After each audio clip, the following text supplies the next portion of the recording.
हाथों में ले श्याम ध्वजा, मन में ले विश्वास। लो चल चले हम खाटू धाम, अब पूरे होगी आस।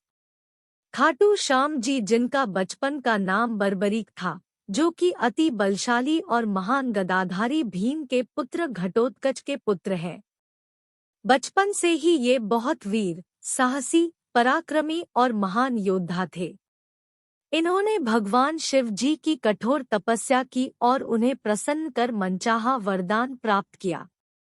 वरदान में इन्होंने भगवान शिव से अमोघ बाण प्राप्त किए, जो उन्हें तीनों लोकों में विजयी बनाने में समर्थ थे।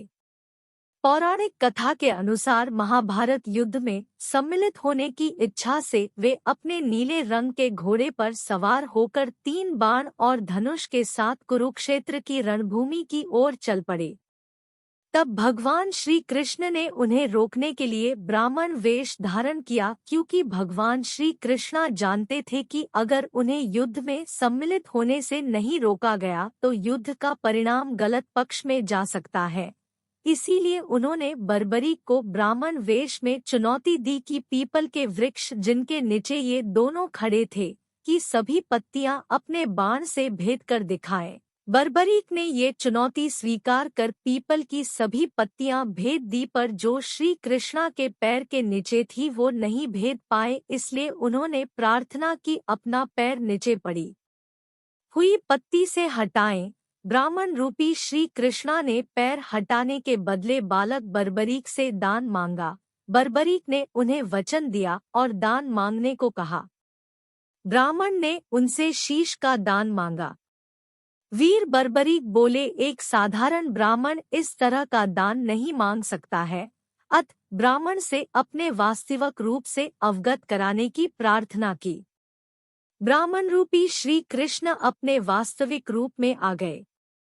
श्री कृष्ण ने बर्बरीक को शीश दान मांगने का कारण समझाया कि युद्ध आरंभ होने से पूर्व युद्धभूमि पूजन के लिए तीनों लोकों में सर्वश्रेष्ठ क्षत्रिय के शीश की आहुति देनी होती है, इसलिए ऐसा करने के लिए वे विवश थे।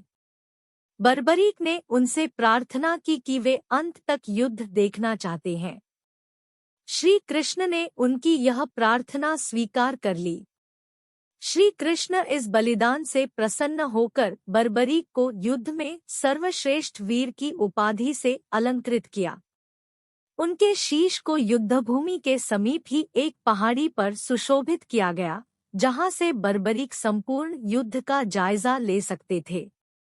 फाल्गुन माह की द्वादशी को उन्होंने अपने शीश का दान दिया था, इस प्रकार वे शीश के दानी कहलाए। और इस तरह भगवान श्री कृष्ण वीर बर्बरीक के महान बलिदान से काफी प्रसन्न हुए और वरदान दिया कि कलयुग में तुम श्याम नाम से जाने जाओगे। तुम्हारे भक्तों का केवल तुम्हारे नाम का सच्चे दिल से उच्चारण मात्र से ही उद्धार होगा। यदि वे तुम्हारी सच्चे मन और प्रेम भाव से पूजा करेंगे तो उनकी सभी मनोकामना पूर्ण होगी और सभी कार्य सफल होंगे। हारे का सहारा है ये, इससे ज्यादा कोई राज नहीं। जिसके सिर पर हाथ हो इसका, इससे महंगा कोई ताज नहीं। जय श्री श्याम।